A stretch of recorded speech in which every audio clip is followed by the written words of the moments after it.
दोनों ही सदनों की कार्यवाही शुरू हो गई है चंद्र प्रकाश जी। लोकसभा और राज्यसभा की कार्यवाही शुरू हुई है। हम अपने दर्शकों को बताएं कि 12 बजे ये संसद में पेश होगा चर्चा के लिए। चर्चा वक्फ संशोधन बिल पर, इसके कई ऐसे प्रावधान हैं जिन्हें लेकर विपक्ष हंगामा कर रहा है। उसमें कई अफवाहें भी हैं, उनकी सच्चाई क्या है ये भी रिपब्लिक भारत ने आपको बताया है। सबसे पहले जो सबसे बड़ी अफवाह ये फैलाई जा रही है कि इससे मजार और मस्जिद छिन जाएंगे। इसे लेकर न सिर्फ सरकार के नुमाइंदे, मंत्रियों ने, बल्कि आज संसद में मुझे लगता है सांसद भी अपनी बात रखेंगे कि कैसे इससे मुसलमानों के धार्मिक स्थल नहीं छिनने वाले हैं। मैं एक चीज बड़ा क्लियरली बोलना चाह रही हूं फिरोज साहब, मस्जिद छिन जाएंगे, मजार छिन जाएंगे, ये वाला नैरेटिव देकर बार बार मुसलमानों से कहा जा रहा है कि वक्फ संशोधन बिल के खिलाफ सड़कों पर उतरना है। आप मुझे बताइए, क्योंकि बतौर एक मुसलमान इस वक्फ को लेकर जो इतना ये पूरा घमासान मचा हुआ है, ये संसद में तो आ जाएगा, लेकिन मुसलमानों के बीच भी ये घमासान है या फिर ये कुछ सियासतदान दिखा रहे हैं? हाँ सुचरिता जी, मुझे थोड़ा सा क्वालिटी टाइम दीजिए।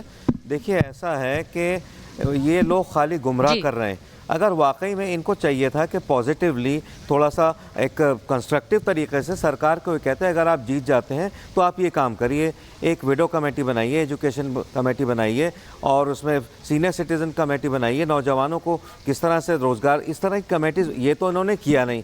सिवाय गुमराह करने के, सिवाय धमकियां देने के, हम ये कर देंगे, सड़क पे आ जाएंगे, ये कुछ नहीं कर रहा है। इन्हें पता है इनको हारना है। और दूसरी बात ये जितना भी वक्फ का मैनेजमेंट हो रहा है, ये अमीर जो मुसलमान है, मोटे मोटे मुसलमान है, बड़े बड़े नाम जो मैं पहले भी ले चुका हूँ, चाहे वो ओवैसी बिरादरान हो, चाहे वो के रहमान खान हो, चाहे वो डम्पी हो, अकबर अहमद, इन सब लोगों ने वक्फ की ज़मीन दबा रखी है, यही सबसे ज़्यादा बोल रहे हैं। और आखिर में मैं इतना कहना चाहूँगा, जैसे CAA से पहले, जैसे 370 से पहले, ट्रिपल तलाक से पहले मुसलमानों को लटकाया, झटकाया, भड़काया और बहलाया फुसलाया गया था, उसी तरह से ये भी कोशिश कर रहे हैं कि वक्फ बिल आने से पहले मुसलमानों को गुमराह करो और मतलब ऐसे इस तरीके से उनको गुमराह करो, रोड पे आ जाएं। इनका कुछ बिगड़ने वाला नहीं है। खुदा ना खास्ता कोई ऊंच नीच हो जाती है, कोई अगर जैसे वहाँ हुआ, क्या नाम, 5 लोग मारे गए वहाँ पे संभल में, ऐसा कुछ नहीं। मगर अल्टीमेटली ये बात को मैं पूरा करूँगा, मुसलमान परिपक्व हो गया है, वो इनके चुंगल में नहीं फंसेगा, चाहे वो कोई भी ओवैसी साहब हो, खान साहब हो, तौकीर साहब हो, चाहे मदनी साहब हो। मुसलमान समझता है ये गरीब मुस्लिम के फेवर में हो रहा है। और जो मस्जिदें कह रहे हैं मस्जिदें जाएंगी, कब्रिस्तान, खानकाहें जाएंगी, ऐसा कुछ नहीं होने वाला। 1 इंच ज़मीन नहीं जाएगी, ये आएंगी वापस और किराया वापस आएगा। जो बेवाएँ हैं उनको 50 रुपये महीना दिया जाता था। मैं AR अंतुले साहब से मिला था, अल्लाह उनकी बख्शिश करे।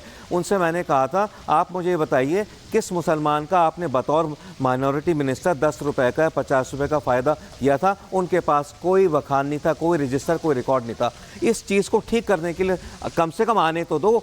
ये ट्रेन आई नहीं है स्टेशन पे, आप ये कह रहे हो इस ट्रेन में सीट नहीं है, इसमें पंखा नहीं है, इसमें बिजली नहीं है, इसमें टॉयलेट नहीं है। आने दो। अगर गलत करता है सबसे पहले फिरोज वक्त उठेगा इस बिल के खिलाफ, लेकिन ट्राई इट, इसको आने दो, लगने दो। हो सकता है इतना अच्छा काम हो जाए कि मुसलमान सारे इसके फेवर में हो जाए। ये सब गुमराह नहीं करना चाहिए। Let it be tested and tried.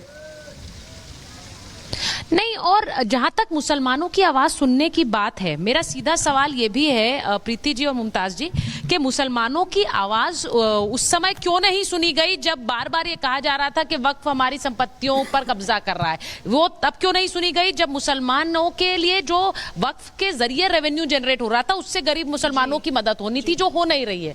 आपने खुद एक आंकड़ा दिया है, आपने आंकड़ा दिया कि जितनी संपत्ति है उसके हिसाब से रेवेन्यू क्या जनरेट हो रहा है। सोचिए 99% बढ़ी है 2024 में, और 1.3 करोड़ जो है वो इनको आमदनी हुई है। देखिए, सबसे बड़ी बात, कुछ लोगों की नियति सिर्फ विरोध करने की होती है सुचरिता जी, चाहे वो ट्रिपल तलाक हो, चाहे वो हलाला हो, चाहे वो निकाह हो, चाहे, और देखिए ये बिल जो है वो पूरी तरीके से रिफॉर्मेटिव लॉ है, मतलब वक्फ सुधारक कानून। तो मैं बार बार फिर यही बात कह रही हूँ कि क्यों नहीं देश के 75 साल, भाई 1955 में हिंदुओं ने अपना पर्सनल लॉ छोड़ा कि नहीं छोड़ा? नेहरू जी एक कानून लेके आए, उस कानून को हम लोगों ने माना कि नहीं माना? तो अगर आज 75 साल देश की आज़ादी के बाद वक्फ के नाम पे या कोई भी सुधारक बिल आ रहा है तो उसको एक्सेप्ट करने में क्या प्रॉब्लम है? और एक चीज तो मुझे आज तक नहीं समझ में आई, माइनॉरिटी ट्रिब्यूनल, एक तरफ आप संविधान की बात करते हैं, एक तरफ आप इक्वालिटी की बात करते हैं, एक तरफ आप समान समानता की बात करते हैं, और एक तरफ जो 14% से ज्यादा लोग हैं जिनको हम चलो माइनॉरिटी बोलते हैं, और माइनॉरिटी में तो जैन भी है, बौद्ध भी, और आपको पता है जैन जो है भारत में वो करीब 3 या 4% ही है। सुचेतर जी, आपने कभी सुना है कि जैनियों के लिए कोई स्पेशल ट्रिब्यूनल हो, या स्पेशल इस तरह का कोर्ट का कोई प्रावधान हो, या आपने सुना है कि क्रिश्चियंस के लिए कोई ट्रिब्यूनल हो? हम एक तरफ ये कहते हैं समानता है, समानता है, समानता है, तो समानता है तो 14% वालों के लिए तो ट्रिब्यूनल है ना, तो कहां से खतरे में है? बताइए, समानता है तो आपके लिए ट्राइब्यूनल है, बाकी लोगों के लिए कुछ नहीं है। माइनॉरिटी, बाकी माइनॉरिटीज के लिए कुछ नहीं है, आप स्पेशल कैटेगरी में हैं। हाँ, ज़रूरत जो है वो ईजाद की माँ होती है, जैसी ज़रूरत पड़ी वैसी चीज़ें लाई। ट्रिब्यूनल सिर्फ एक तो नहीं है, तकरीबन 35-40 ट्रिब्यूनल बने हुए हैं, तो वो ज़रूरत है। और इस बात को सरकार समझ रही थी, जो सरकार बैठी थी उनको लगा कि ट्रिब्यूनल बनना चाहिए, मसाइल वहाँ हल होने चाहिए, इसलिए उन्होंने बनाया। और ट्रिब्यूनल संविधान के तहत बनाए, ऐसा नहीं कि वो गैर संवैधानिक बना दिया गया ट्रिब्यूनल। और ट्रिब्यूनल होने के बावजूद अब ये कह रही थी कि नहीं, उन्होंने एक वाजिब सवाल पूछा है, उन्होंने कहा सिर्फ आपके लिए, सिर्फ मुसलमानों के लिए एक अलग से क्यों? आपको जरूरत थी, बाकी लोगों को जरूरत नहीं थी, बाकी कम्युनिटीज को कोई जरूरत नहीं है, किसी को नहीं है, किसी को नहीं है। हाँ, बोलिए बोलिए। गोल गोल घुमा रहे, मैं ये कह रही हूँ कि वो जवाब दे रही है आपके लिए ट्रिब्यूनल बना है ना, माइनॉरिटी तो और भी है, क्रिश्चियंस है, बौद्ध है, पारसी है, जैन है, जो आपसे भी कम परसेंटेज में भारत में है, लेकिन ट्रिब्यूनल सिर्फ आपके लिए बना है। और जो आप बार बार कह रहे हैं कि देश में कई ट्रिब्यूनल है, देश में कई ट्रिब्यूनल है, तो भाई साहब मुसलमानों के लिए सिर्फ एक ट्रिब्यूनल है, जो आपका वक्फ बोर्ड का ट्रिब्यूनल है। हमें जैन के लिए ना धर्म, ना पारसी के लिए तो कहीं ट्रिब्यूनल नहीं है, तो पब्लिक भारत में झूठ मत बोलिए कि ट्रिब्यूनल है, सिर्फ एक ट्रिब्यूनल है आपके लिए है। तो संविधान में जो समानता की बात करता है, असमानता नहीं, आपके लिए स्पेशल प्रिविलेज क्यों दी गई है? अच्छा, आपको भी दे दे तो बहुत बोली चाहिए। 4% वालों को नहीं देंगे, 14% वालों के लिए प्रिविलेज क्या है? मुमताज जी, प्रिविलेज क्या है? आप कह रहे हैं आपको भी दे दे, आपको भी दे दे, फिर तो गलत हो गया। संविधान का सही कह रही है, सिर्फ प्रिविलेज आपको एक अलग से क्यों मिले, बाकी माइनॉरिटीज क्यों नहीं? हमारे पास प्रॉपर्टी थी, हमारा रिलीजियस जो है, हमारा मजहब जो है वो वक्फ कर रहा था, वक्फ की जमीनें बिखरी हुई थी, इसलिए बनाया गया। जब मुख्तार अब्बास नकवी माइनॉरिटी मिनिस्टर थे तो उन्होंने पूरे मुल्क में जो वक्फ बोर्ड है वहाँ पे 2-2 कंप्यूटर और 2-2 स्टाफ सेंट्रल वक्फ काउंसिल की तरफ से दिए, ताकि तमाम जो गैर रजिस्टर्ड वक्फ हैं उनको रजिस्टर्ड किया जाए। इसीलिए ये जो बता रहे हैं ना बहुत बढ़ गए, क्योंकि गैर रजिस्टर्ड। और ये किसने किया? मुख्तार अब्बास नकवी किसके मिनिस्टर थे? बीजेपी के। उन्होंने ये काम किया। इसके अलावा मैं आपको बता दूं कि मस्जिदें 6 लाख, यहाँ पे 6 लाख मस्जिदें हैं, और 6 लाख मस्जिदें जो हैं वो वक्फ के तहत आती हैं। इसी तरीके से कब्रस्तान है, खानकाहें, दरगाहें, ये जो बार बार 9 लाख, जरा सोचिए तो 25 करोड़ मुसलमान हैं, उनकी तब भी माइनॉरिटी है। 25 करोड़ मुसलमान है, तब भी माइनॉरिटी है। 4% जैनी माइनॉरिटी नहीं है, उनके लिए देखिए, मुझे लगता है भाई तो बनवाइए ना। अच्छा सुनिए ना, के संसद के बाहर मुसलमानों के साथ अन्याय हो रहा है। मेरी बात सुनिए रिजवी साहब, अगर मेरे सवाल का जवाब एक बनवाइए ना, मैंने दिया तो जवाब। एक सेकंड ना प्रीति जी, मुझे लग रहा है कि अगर मनमानी नहीं चल रही होती, अरे मुमताज जी सुनिए ना, आपका नहीं सुनिए ना भाई, अगर मनमानी नहीं कर रहे होते तो शायद ये बात नहीं होती। मनमानी नहीं हो रही होती तो हक जो आपने चुराए वो छीन रहे हैं। आप चिल्ला कर चीजें नहीं ठीक होती। मुमताज जी वो भी नहीं, तो मैं उनको भी बोल रही हूँ, आपको भी बोल रही हूँ। आप जो है आप खातून का सपोर्ट कर रहे हैं। यही तो आपकी समस्या है कि दो महिलाएं जो ऐड हो रही है वक्त भर में, यही इनका दर्द है। महिलाओं वाली बात नहीं है, बात आराम से रखी जा सकती है, बात अपनी आराम से की जा सकती है। मुझे ऐसा लगता है कि हर चीज में चिल्लाकर जरूरी नहीं है बात को रखना, मुमताज जी। और दूसरी बात ये है, अरे वाह, आपका बड़ा आहिस्ता है, वहां पे भी लोग हिल गए हैं उधर। अब संसद में ही कहीं आपकी आवाज ना पहुंच जाए, इतना आहिस्ता बोल रहे हैं आप।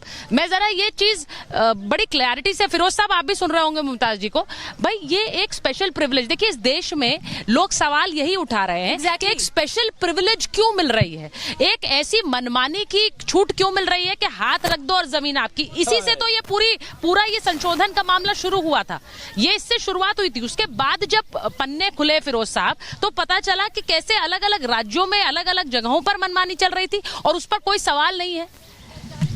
फिरोज साहब, सुचरिता मैं क्लियर कर दूं थोड़ा सा, मतलब मेरे दोस्त भी जो हैं मेरी बात को सुने ध्यान से, कि 13,000 जो मुकदमे हैं ट्रिब्यूनल के अंदर, उसमें से 12,000 से ज़्यादा जो मुकदमे हैं खुद मुसलमानों ने किए हुए हैं। और ट्रिब्यूनल का क्या हिसाब है, ये कोई ये वो नहीं करता, चाहे किसी ने भी इसको, सरकार ने इसको बनाया हो, लेकिन ये इंसाफ नहीं करता। इस ट्रिब्यूनल का हिसाब ये है कि कातिल भी मैं, मुनसिफ भी मैं, यानी गलत भी मैं करूँगा, इंसाफ भी मैं करूँगा। इसी वजह से ट्रिब्यूनल को हटाने की ज़रूरत है।